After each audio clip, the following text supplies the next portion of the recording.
जिन्होंने लगातार 3-3.5 महीने से लगातार आवाज़ उठाई है हमारी रिहाई के लिए।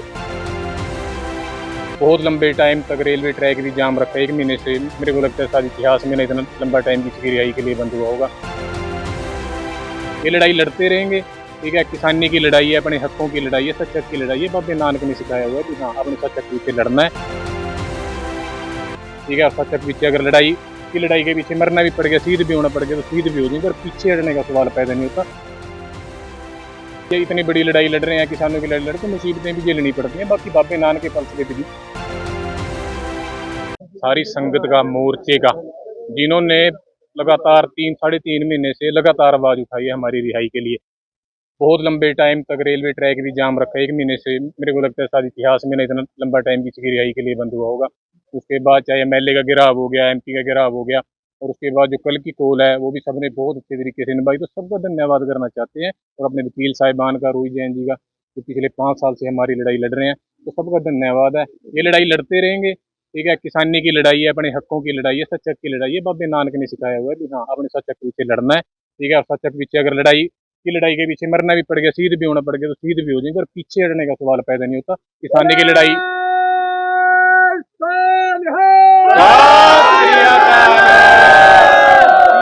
लड़ाई और MSP गारंटी कानून और कर्जा मुक्ति की लड़ाई ऐसे लड़ते रहेंगे। जो भी आगे कॉल होगी, जैसे पहले पगाइयाँ ऐसे ही चढ़ के पूरा उससे अपना सारी कॉलों को ऐसे ही पूरा करेंगे, सारे के सारे रल मिलके। तो सबका धन्यवाद।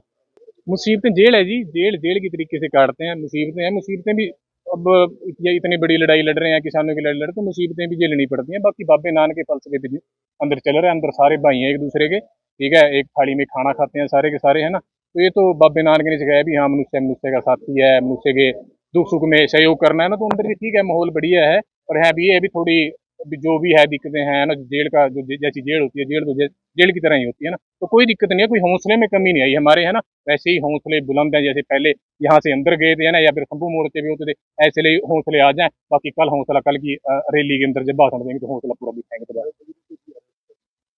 उसको लेकर तो ये कहना चाहते हैं, कुछ कौम के, अपनी कौम के, है ना, जो गद्दार है ना, जो अंदर लगे हुए हैं ना, चाहे वो CIA के अंदर हो गए, नाम भी लेना, चलो छोड़ दो, क्या लेना नाम, है ना। जो CIA इंस्पेक्टर हैं, पता ही है सबको उनका, है ना, जिन्होंने पहले भी करनाल के अंदर जो लाठीचार्ज किया था किसानों के ऊपर, ठीक है। वो कौम के गद्दार है ना। उन्होंने जो थर्ड डिग्री किया, जो पर्सनल कुंडली निकालते हैं ना, तो हैं कौम के गद्दार। कोई दिक्कत नहीं आएगी, फिर क्या हो गया, कुछ भी कर लिया हमारे साथ, हमारे हौसले थोड़ी डाउन कर सकते हैं। ठीक है, जेलें काट ली, ठीक है, तशद्दुद भी सह ली, है ना, पर हौसले में कोई कमी थोड़ी है। हमें डरा थोड़ी दिया इन्होंने, या कोई हमें झुका थोड़ी दिया है, कोई पीछे थोड़ी हटा दिया हमें, यहाँ इस काम से हमें पीछे हटा देंगे। 10 बार और सामने जेल है, यहाँ पे माथा टेक के जाते हैं। अगर सारी उम्र की जेल काटनी पड़ेगी ना अपने सच्चा के लिए, सारी उम्र काट के चला जाऊंगा, पर पीछे हटने का सवाल पैदा।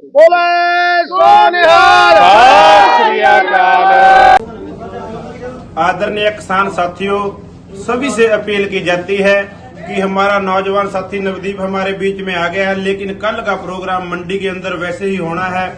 सभी साथियों से अपील है, सवेरे 10 बजे अम्बाड़ा अनाज मंडी में पहुंचे, वहां नवदीप का सम्मान भी करना है और फिर वहां से इकट्ठे होकर शंभू बॉर्डर पर पहुंचना है। सभी साथियों से अपील है, समय सर सही 10 बजे ज्यादा से ज्यादा संख्या में अम्बाड़ा की अनाज मंडी में पहुंचे, ताकि समय सर फिर हम शंभू बॉर्डर की तरफ जा सकें। बहुत बहुत धन्यवाद।